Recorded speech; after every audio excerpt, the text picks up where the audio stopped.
পশ্চিমবঙ্গের পুলিশের দক্ষতা একটা সময়ে অনেক ভালো জায়গায় ছিল, উচ্চতায় ছিল।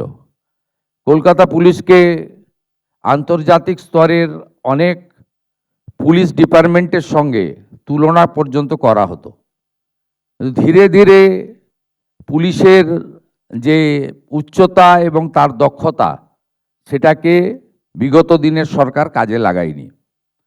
সেই কারণে আমাদের মনে হয়েছে যে পুলিশের ম্যান পাওয়ার, পুলিশের মডার্ন আধুনিক যে জিনিসপত্র দরকার সেগুলো, এবং সাথে সাথে আমাদের ইনফ্রাস্ট্রাকচার অর্থাৎ পরিকাঠামোগত উন্নয়নও করা দরকার।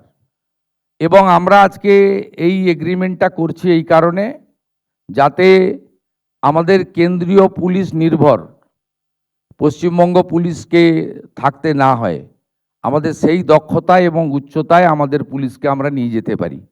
আমরা দেখেছি আর্মিতে, সেন্ট্রাল প্যারামিলিটারি ফোর্সেস বিভিন্ন ইউনিটে পশ্চিমবঙ্গের হাজার হাজার যুবক যুবতী তারা যেভাবে সার্ভিস দেয়, ইলেকশনের সময় অন্য সময় তারা পশ্চিমবঙ্গে আসে, তারা আমাদের বাংলা ভাষায় কথাবার্তা বলেন, এবং আমরাও আমাদের বিভিন্ন এলাকায় যখন মানুষের কাছে মিশি, অনেক এক্স সার্ভিসম্যানদের সঙ্গে আমাদের দেখা হয়। তাদের দেশের প্রতি, রাষ্ট্রবাদের প্রতি অগাধ আনুগত্য এবং তাদের কর্তব্য অবিচল থেকে তারা যেভাবে ডেডিকেশন করে সেইভাবে তারা তৈরি হয়েছে। আমাদের এই রাজ্যের পুলিশ ডিপার্টমেন্টেও যারা কর্মরত তাদেরকেও যদি আমরা দক্ষতার সঙ্গে উপযুক্তভাবে তৈরি করতে পারি, তারাও এই ধরনের সার্ভিস আমাদের দিতে পারে।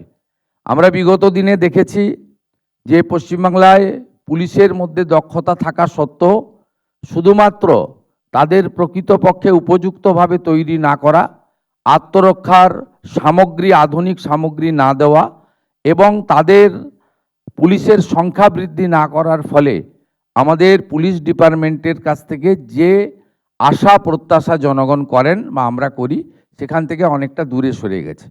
আমাদের অনেকগুলো উদ্যোগের মধ্যে একটি উদ্যোগ আজকে আমরা চুক্তি করলাম, এবং আরও আগামী দিনে বেশ কিছু উদ্যোগ পুলিশকে কেন্দ্র করে আমরা নিচ্ছি।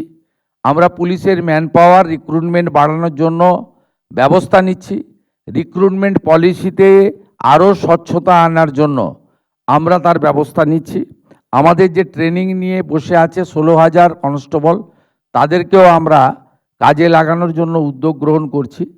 আধুনিক জিনিসপত্র দেওয়ার ক্ষেত্রে আমাদের সরকার পুলিশকে সম্পূর্ণ মদত দেওয়ার ব্যবস্থা করছে, এবং সাথে সাথে আমরা অন্য রাজ্যগুলিতে যে 112 সিস্টেম চালু রয়েছে, সেই 112 সিস্টেমও আমরা পুলিশের প্রত্যেকটা থানাতে গাড়ি দেওয়া, সাথে সাথে কিউআরটি যেমন হয় ইলেকশনের সময় কুইক রেসপন্স টিমের মতো, সেগুলো বানানোর আমরা দেওয়ার চেষ্টা করছি।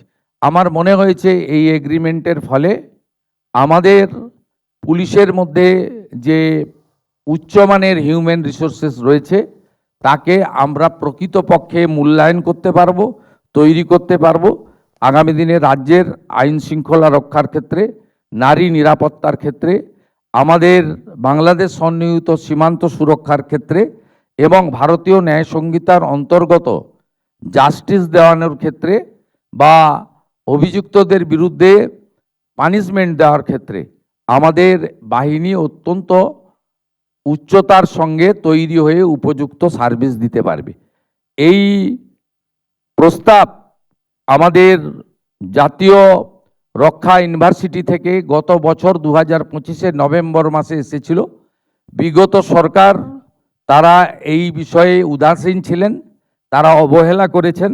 স্বাভাবিকভাবে বর্তমান সরকার আসার পরে আমাকে এই বিষয়টি মহামান্য রাজ্যপাল, তিনি তার রাজভবনে, আমি যখন লোকভবনে আমি তার সঙ্গে যখন দেখা করতে গেছিলাম, তিনি বলেছিলেন মিস্টার বিমল পাটেলের কথা, এবং তারপরে অতি দ্রুততার সঙ্গে আমাদের স্বরাষ্ট্র সচিব মহোদয়া এবং ডিজিপি মহোদয় তারা উদ্যোগ গ্রহণ করে চিফ সেক্রেটারির গাইডেন্সে এটা আজকে করতে পেরেছেন।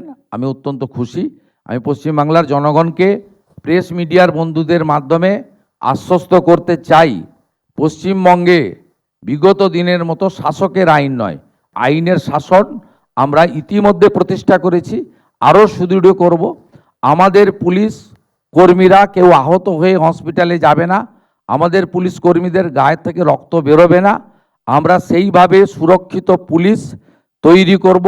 জনগণের নিরাপত্তা এবং পুলিশের নিরাপত্তা এবং তাকে সুরক্ষিত রাখা দুটোই এই সরকারের দায়িত্ব, সে কাজটা আমরা করব।